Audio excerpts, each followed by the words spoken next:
What if I told you that the happiest people in the workplace aren't the ones with the best salaries, but the ones with the strongest friendships? Or that people are more comfortable opening up to an AI about their stress than their actual manager? Today's guest, Chris, is the co-founder of Hapstar, a platform using data to uncover what's really making us miserable at work and what to do about it. This episode goes beyond office yoga and free snacks. We talk about the real reasons people are quitting, the biggest well-being lie companies believe, and just how one score, yes, a number, might save someone's life. It's surprising, uncomfortable, and honestly, kind of genius. Let's get into it. Thank you to Avery for sponsoring this episode. Chris, welcome to Realistic Happiness Podcast. Are you okay? I'm good. Great. I'm great. I'm dandy. How are you? Very pleased to be here.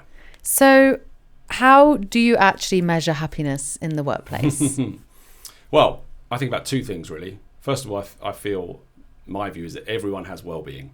Okay, it's just a broad spectrum of well-being. Everyone has it, whether it's physical, emotional, whatever, mental, whatever, and whether it's good or bad. But everyone has well-being. So that's sort of the first thing I believe. And the second thing is that ultimately everybody wants to be happy in some way. And my happiness might vary from yours or someone else, and my level of happiness about something might vary from yours and from somebody else. But ultimately, I believe that everybody wants to be happier in some way. So at Hapstar, what we've done is that we've created a process where users can go through a series of questions, answer how happy they're feeling on various topics, and create like a 360-degree picture of themselves. And then once they go through that Hapstar process, essentially just ask them questions like, how happy do you feel about your career, your home environment, global issues? And we found that people score through that system, and then we take them to an overall score of a well-being happiness score. And then on the back of that, we offer a load of suggested actions and times to reflect on those scores and say, okay, I scored low on this one, what can I do about it? And we're scoring, reflecting, acting is the real three key messages of Hapstar. Is that we think that if people give the time to just maybe pause to think about how they feel on certain issues that maybe they've not even considered before, and go, actually, I could do something about that. And even just a little thing they could change. And we'll suggest some things that they can change. We give them some ideas, some content they can go and read or watch. Maybe they want to do some coaching. Maybe they'll go and see a coach or a therapist about something like that and say, okay, get some help. And then ultimately, in theory, if all goes well, feel a bit happy about themselves. So it's like data-driven wellness, which I've not heard about before. Yeah, definitely data. I mean, I think technology allows it now. I think if we go back 10, 20 years without the technology, lots of other wellbeing initiatives were in the workplace. But I think the technology allows you to really make a lot better decisions if you're part of that wellbeing team about how you can help your users. And what kind of questions, you mentioned some before about how you're feeling about career, are they all like the same questions? How often do you do it? Every day? No. It's the same bit exhausting. Well, what we started off with initially was just a general group of questionings about sort of almost the six pillars, right? The 6 key pillars of well-being. And so you'd answer 24 questions and you go through that process and you come up with a score. And that was great. And the first customers that used it was going fantastic, but actually we need a little bit more depth. So what we've actually done is we've actually created some additional areas of what we call deep dives. So actually you can now go and do a financial wellbeing deep dive. And so we'll do some more, unique questions about your finances, how you're feeling about debt, credit score, how much you know about your finances, salary, all those sorts of things that comes into your financial well-being. And again, things can pop up there that you thought, there's something niggling about what's happening in my career or my financial situation. And just doing this, deep dive pops up some areas that maybe you hadn't thought about, and you can go, okay, if I reflect on that, maybe I can take an action to go and do something about it. And then ultimately go and rescore 2 weeks, a month down the line, with the idea being that you'll feel a bit better about that, and then you move on to whatever's next. Yeah, so you essentially do this survey and you deep dive. I think my concern, just like if I was doing the survey, would be if I saw something I didn't like especially let's talk about finance, because that's a grey area for me. I hate checking my bank account. I hate checking my savings account. Hate checking what goes out of my bank. So for me, you'd ignore those. No, it's confrontational, right? It's really in a kind way, because it's part of life, right? Yeah, and it's non-judgmental, right? Because it's only you scoring you. And it's true, right? So you can be as honest with yourself as you like. You can look at it and go, actually, I'm just give myself a 10 on that one, just move on. But yes, because we have these different pillars, you couldn't, in theory, I guess, avoid the financial ones if you really wanted to. But the idea being is that we think for a whole self well-being, you need to look at all aspects, and that actually you think that, my career is really dragging me down.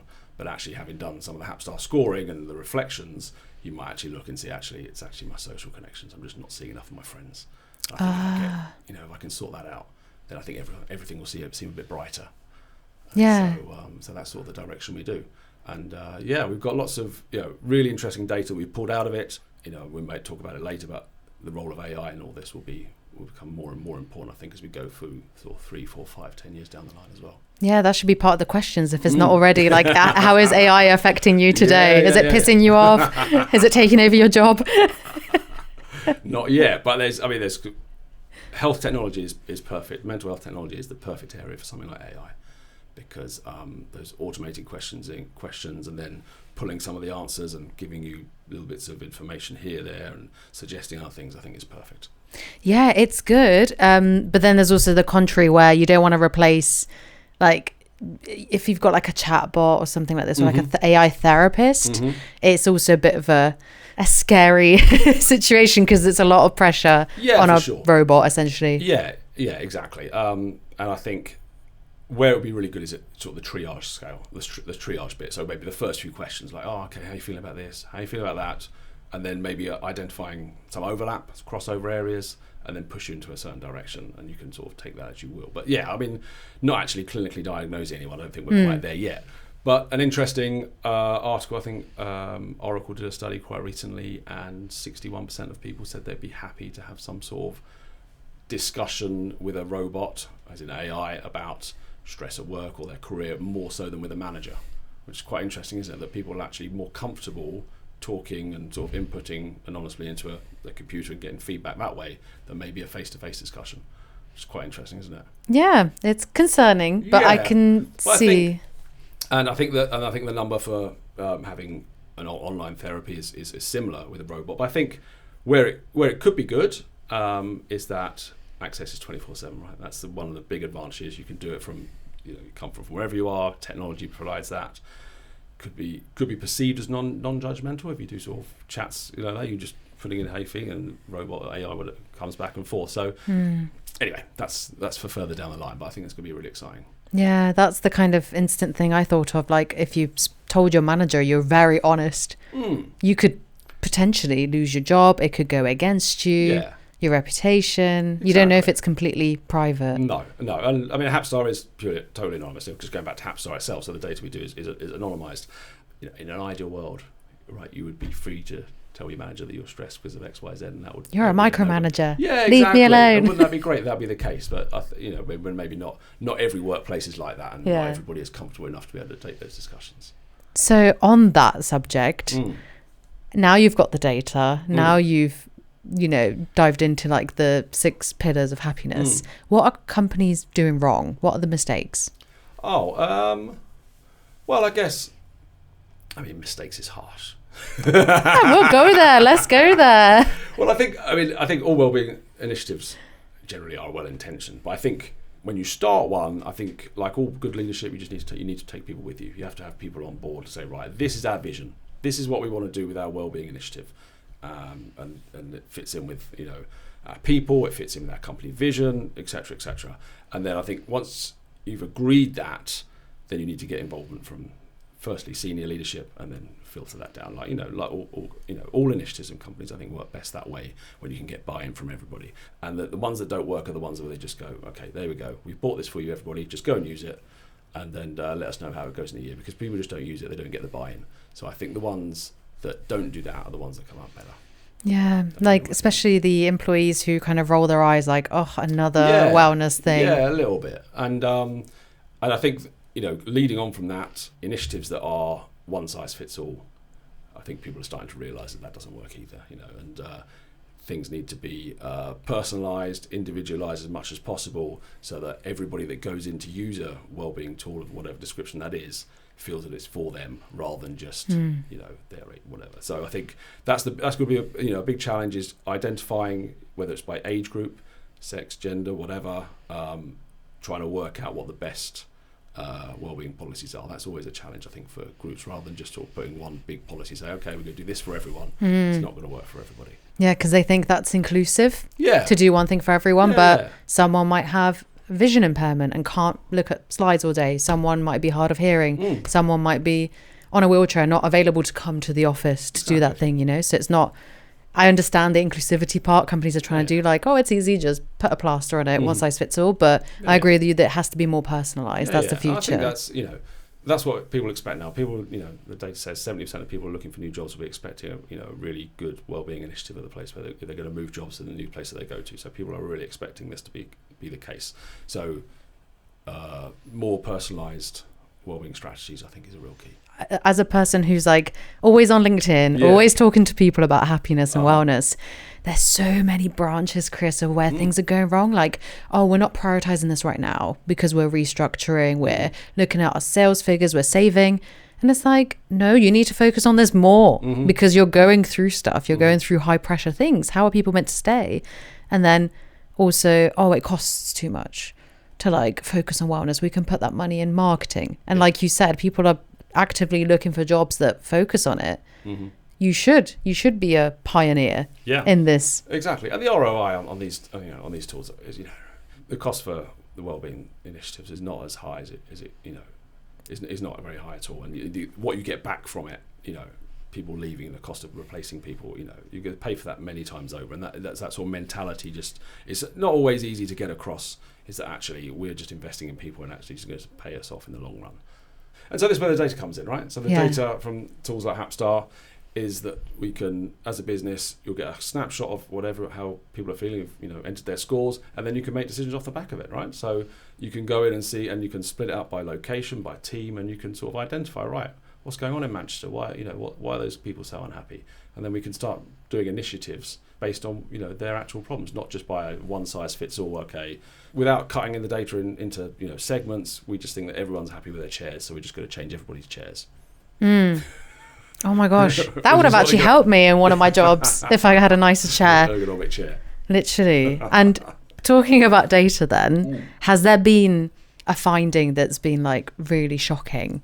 I think, well, I mean, I wouldn't say shocking, but what was really interesting is actually everybody who scores highly on happiness, all of them, the vast majority, would always score high on friendships, social connections, which is really interesting, isn't it? So actually, the happiest people, you know, who do the sort of overall scores will always score highly on those scores, which is really interesting, because I think just shows the value of social connections. How even if something's going, you know, not so well in other aspects, maybe career, whatever, the social connections is really important, and that overlaps into each of them, regardless of how highly you score in the other ones. Social connections, high scores in social connections leads to higher overall scores. And so social connections, family, friendships, you know, your home environment, all those sorts of things just go to show how really important those are to all well-being. Yeah, there was a Harvard study done about that as well, that communities and being together 100% makes you happier. Yeah. But we've got a loneliness epidemic. Everyone's working remotely over Zoom. Yeah. And so that was the one that was interesting, not shocking, but it was interesting. Also, how it differs between workplaces. Like I noticed the other day, one of our customers, one of the health service customers, things that are maybe dragging people down a little bit, not feeling so good about, was global issues, and actually how the effect of global issues are now affecting people. Now, you know, we wouldn't be something that I'd necessarily consider, but actually we're in quite a, you know, strange place in the world, aren't we, at the moment, with the various wars going on, that, you know, what, you know, the potential issues with that and trade, and actually that is affecting people as well-being. So again, that was just something that popped up. Was like, oh, okay, I was just expecting more traditional problems that we do see. Like if you think of the top 5 things that people bringing down on the Hapstar, it would be sleep and rest, some sort of work-related issue. They would be the ones that you'd see quite a lot. Work stress, but they're just really interesting, and I wonder whether that was unique to the environment that they're in. Maybe if you're in a more social care environment, that actually global issues, maybe the nature of the people that work there. It's quite interesting. Yeah, I mean, from the ones where people are unhappy and people the drainers for people. Leadership is often the case. In career ones, it's usually leadership. Really? Yeah, usually leadership. Yeah, in some ways. And now, obviously, people class leadership in different ways. Right? You know, company vision or whatever leadership. It might not necessarily be their manager. It might be CEO. Well, yeah, whatever. But it's interesting that regularly leadership comes out top for people where they're feeling bad and unhappy about work. Finances comes in a little bit, salary, that sort of thing inevitably comes in top 5. I think it's well established now that's not a reason that people leave jobs or feel unhappy. It's a factor within that, but not the top one. But yeah, interesting that leadership is right up there. Do you have anything in the data or the research about boundaries, like work-life balance? It's in there as one of the questions that we ask, how happy are you with your ability to, switch off from work, but also how it overlaps. And I think it's just a middling one. It's not something that really drags people down. It might be a user case, but it's not necessarily in the top 5 of ones that we really see people going, man, this is dragging me down. This is making me unhappy. But yeah, work leadership. So in the career place, I think that is really what people should be looking at. So, right, how can we make this a better environment for people? How can they understand more what we're trying to do from a leadership perspective? Yeah, and I think it's not easy, it's obviously horrible for employees to experience that and say, oh, it is leadership, sure. It's my boss, it's the CEO's vision, it's where the company's going. Yeah.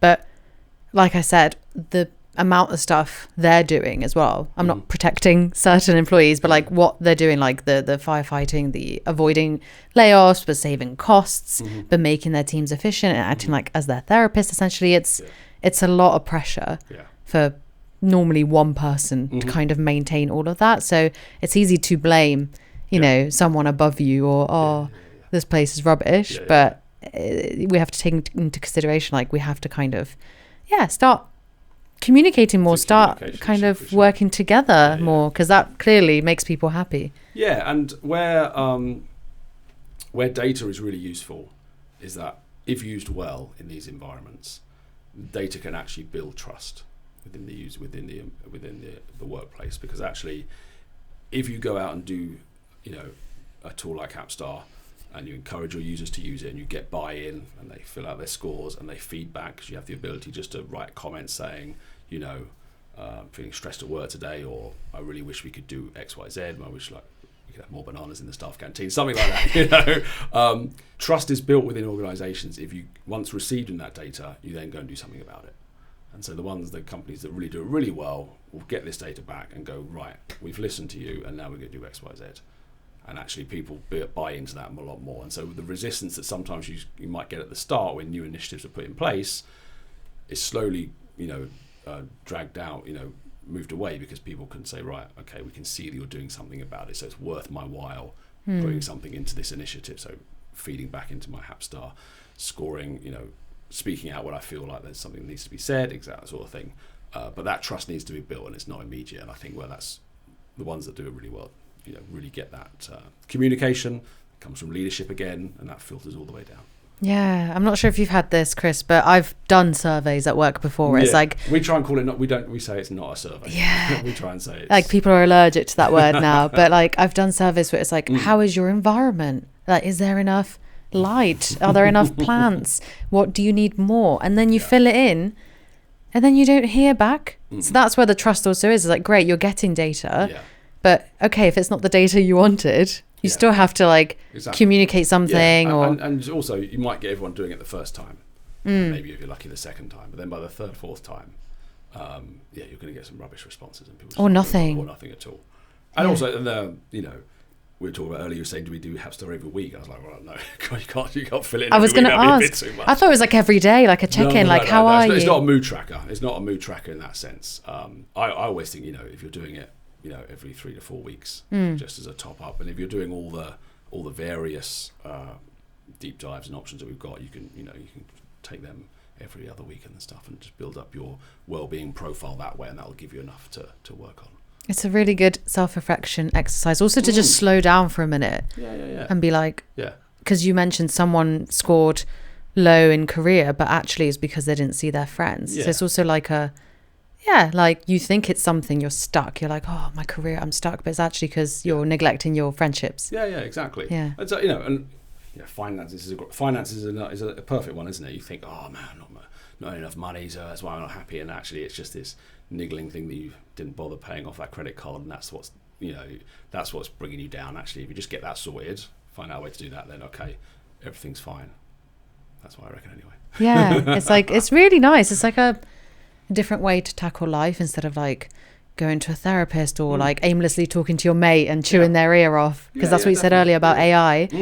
You also, I feel like the reason I would talk to an AI therapist, for example, or a chatbot is because I don't want to burden my boss with my problems or my friends. Yeah, for sure.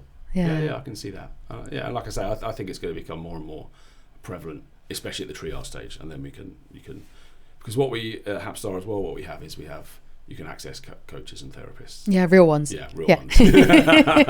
And so you can just go through the Hapstar process, and then a company, your business might purchase coaching credits for their staff, which is a great thing to do. Say, look, anytime, again, totally anonymous, you can just go and book up a coaching credit, half an hour, and just keep doing those. Find a therapist that you like. There's we have hundreds of them available, all broad spectrum of things to talk about. And then again, in the comfort of your own home, you can do it in the platform. So you just do it on a video call and have a nice therapy session. Yeah. Or sometimes very deep. Imagine doing it in the office. Yeah. Going into a cubicle and coming out crying. Yeah, exactly. But I think the technology allows it. You can go off and do it at any time. And I think that's really important that you can do it in your own time and not feel judged. Yeah, we would recommend to do it at home. You don't want to do it at work because shit gets deep. So corporates assume that yoga and bring your dog to the office days and free coffee equals happiness. What actually improves workplace happiness? There is definitely a place for all those things, right? I'm a believer in that, is that when you come to work, you want to be treated as an individual, as a human, and I think all those things that you just mentioned there are fantastic. Oh yeah, we're good. Keep going. Yeah. What's changed, I think, in the last 5-10 years is the technology, and also a lot of those things require people to be in the office, right? And a lot of that has changed, right? Since the pandemic, less people going into the office.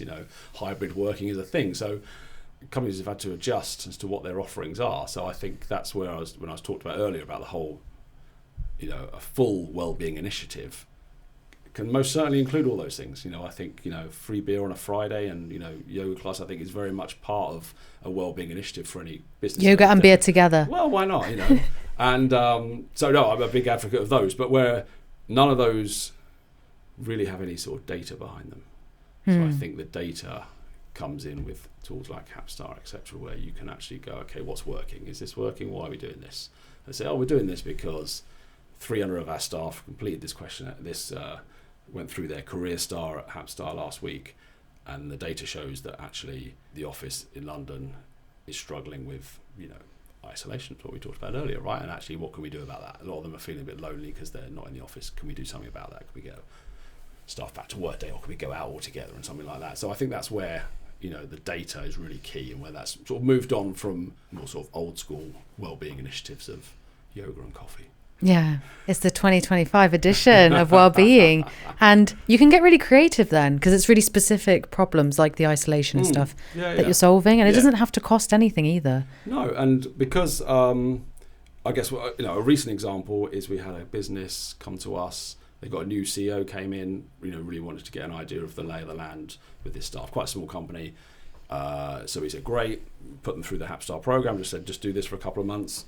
And then you'll get lots of feedback, and people will write comments about how they feel, and you'll get a good, honest view of what the business is like, which they may not tell you face to face. So that was great and worked really well because we had high level involvement. So he went out to the staff and said, look, I'm new, I want to do this, I want to hear what you think this is a great platform for doing it, let's see how it goes. And that all happened over a 2-3 month period.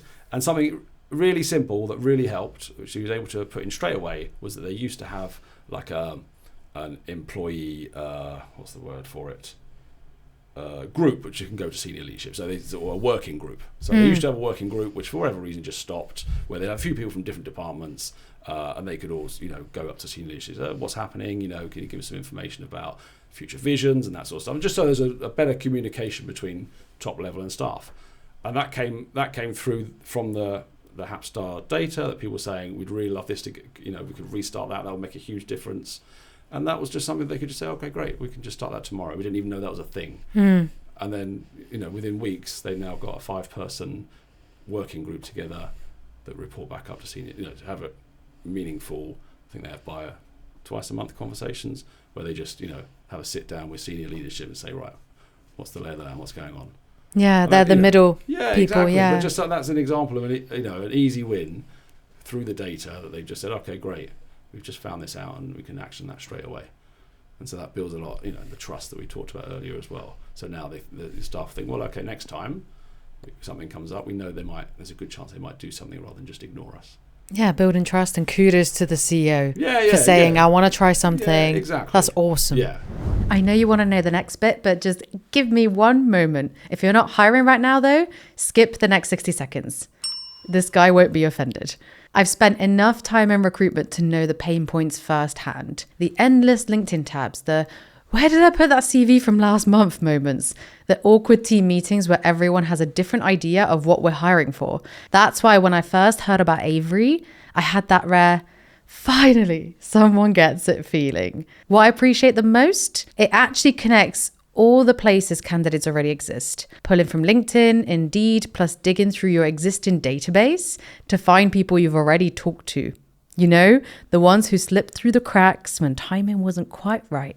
The real game changer for me was seeing actual market data before posting a job. Turns out my salary expectations were way off my last hire. Would have been nice to know that before spending weeks interviewing people I couldn't afford. Look, I'm not going to pretend hiring will ever be completely painless, but having everything in one place with real insights instead of guesswork, that's worth talking about. There's a link below for a free month if you're in the middle of hiring hell right now. If not, just file this away from when you inevitably are. Now, back to what we were discussing.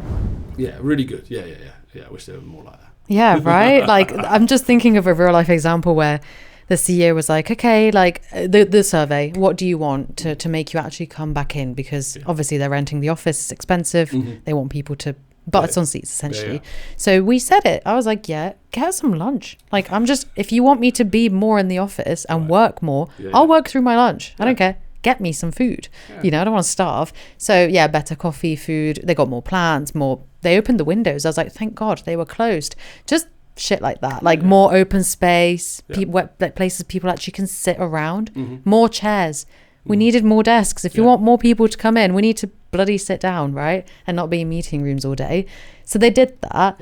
I think they trialed it. It was a trial. It wasn't a permanent thing. All the chairs out again. No, they trialed it for a few months. All the plants died. And then they basically noticed this isn't really doing anything. And I was just thinking maybe the CEO did, right? Actually go to the people and be like, address the root cause, ask, right? Not just bloody send a survey and change it for a few weeks. And then they reverted it back to punish us. Mm-hmm. And I was like, punish us for what? We're still coming up and doing the work. Yeah. We just wanted it to be more comfortable, Yeah, and I think, things like that are not going to necessarily change the culture. And maybe that's actually what it's more about, in changing the culture rather than this is going to make everybody happier just by doing this, right? Yeah. This is a part of it. This is a part of our strategy. And this is going to lead into a better culture. And so there's all the expectations, well, we're going to get some plants in the office and you're all going to be happy as a result. It's ridiculous, isn't it? No one's ever going to believe that, are they? No, they were dying. I was like, this is making us feel worse. If I was in charge of it, they'd definitely be dying. If I was in a leadership team or an employee looking to make my company better or happier, let's say, what's the first thing I should look at?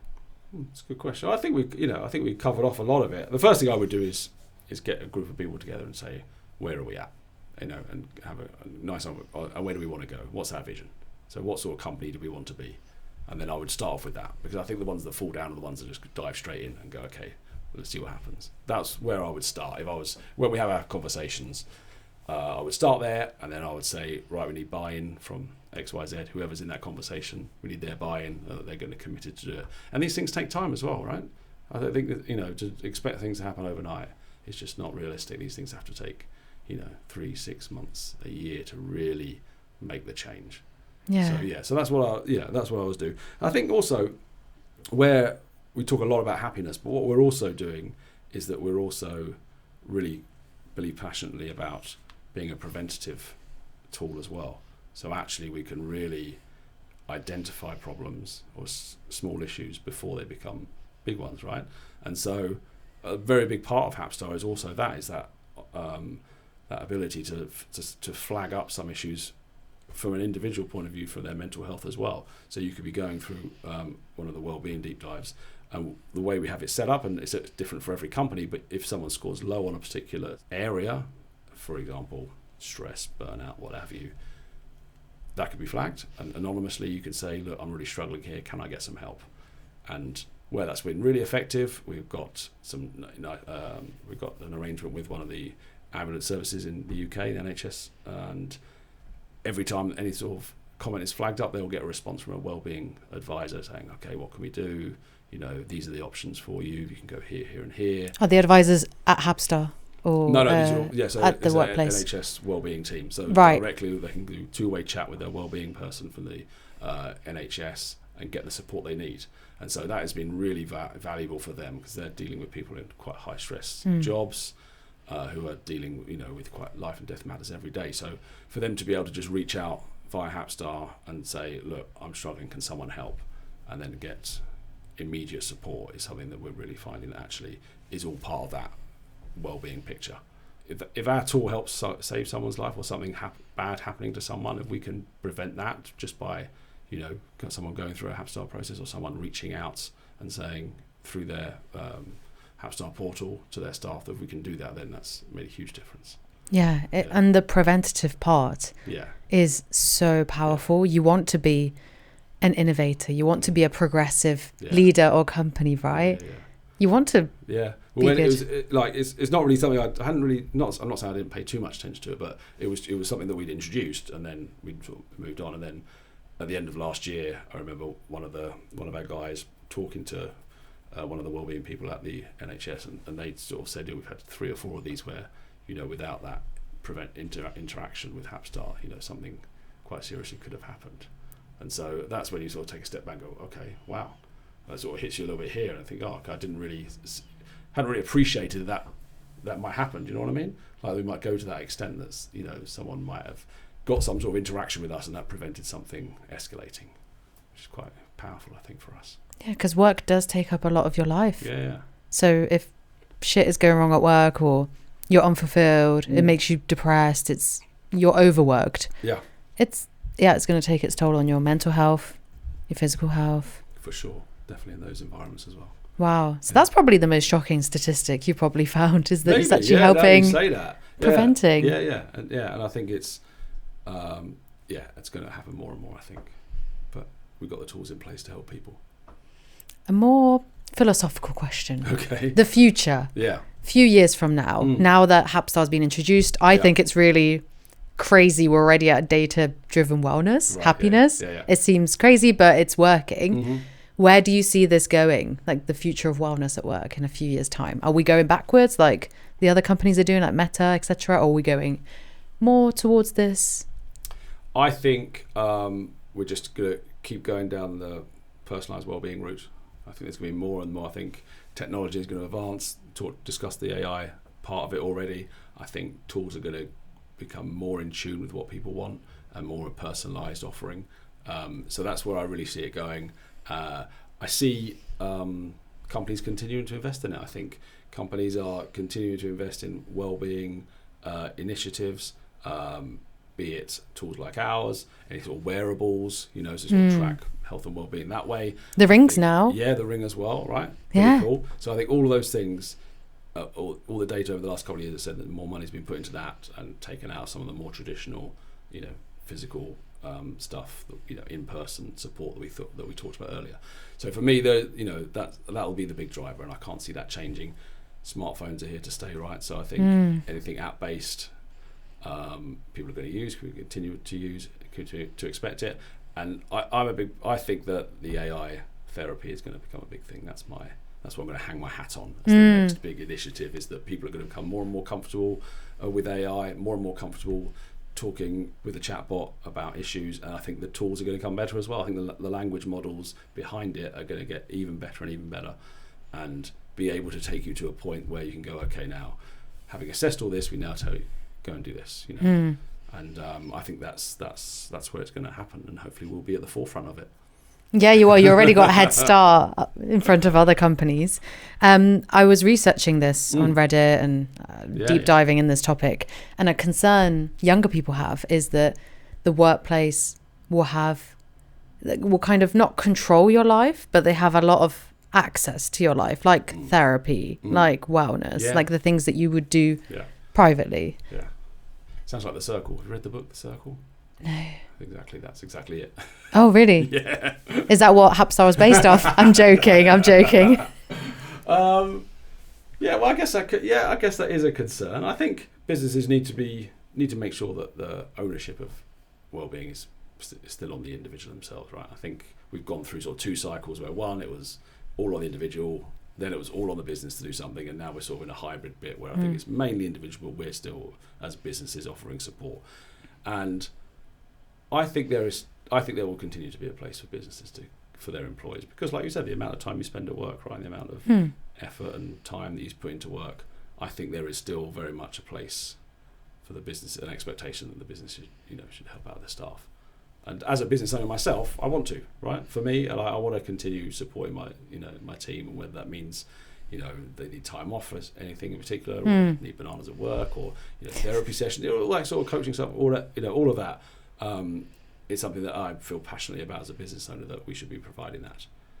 And I'd be interested to see if it changes, for sure. Yeah, I think therapy is expensive. Well-being, like going to a spa, the gym is expensive. If work can just cover that.